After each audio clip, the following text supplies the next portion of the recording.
Hi, உங்கள் எல்லாத்துக்கும் வணக்கம்.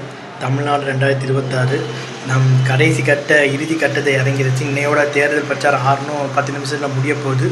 ஸோ தலைவர்கள்லாம் தன்னுடைய இறுதிக்கட்ட பிரச்சாரத்தை இது பண்ணாங்க. தாவேகா தலைவர் விஜய் அவர்கள் தன்னுடைய இறுதிக்கட்ட பிரச்சாரத்தை சைதாப்பேட்டையில் நிறைவு பண்ணியிருக்காரு. அதுக்கப்புறம் ஸ்டாலின் ஐயா அவர்கள் எங்கே பிரச்சாரம் பண்ணியிருக்காருன்னா குளத்தூரில் நிறைவு பண்ணியிருக்காரு. கரைக்குடியில் சீமான் பண்ணியிருக்காரு. எடப்பாடியார் ஒரு தொகுதியில் பண்ணியிருக்காரு. ஸோ இறுதிக்கட்டத்தை நோக்கி தேர்தல் பிரச்சாரம் போயிட்டு இருக்குது. இன்னையோட எல்லா வெளியூர்காரங்களாம் தொகுதி விட்டு காலி பண்ணி போகணுன்றாங்க ரூல். ஸோ 2026 அதாவது சர்க்கார் படத்தில் விஜய் அவர்கள் சொல்கிற ஒரு வசனம் வரும். அதாவது அமெரிக்காவில் ஃப்ரெஞ்சு மொழி வேணுமா ஆங்கில மொழி வேணுமான்னு வாக்கெடுப்பு நடத்துறது ஒரு ஓட்டு வித்தியாசத்துலாம் ஆங்கிலம் வேணும்னு சொன்னாங்களாம். ஸோ அது மாதிரி ஒரு டைலாக். இந்த டைலாக் ஏன் நான் இப்போ சொல்கிறேன்னா, ஏன்னா டிவிக்கு எதிரானவங்களாம் அதிமுக ஆதரவானவங்களை கேட்கலாம். நான் 2 கட்சிக்கு எதிரானவங்க கிடையாது.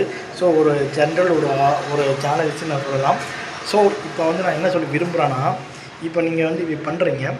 ஸோ இந்த விளைவு என்னென்னா, ஓட்டை எல்லோரும் தயவு செஞ்சு போடுற அளவு பாருங்கள். ஏன்னா நம்ம எஸ்ஐஆர் மூலமாக பல வாக்காளர்கள் நீக்கப்பட்டிருக்காங்கன்னு சொல்கிறாங்க.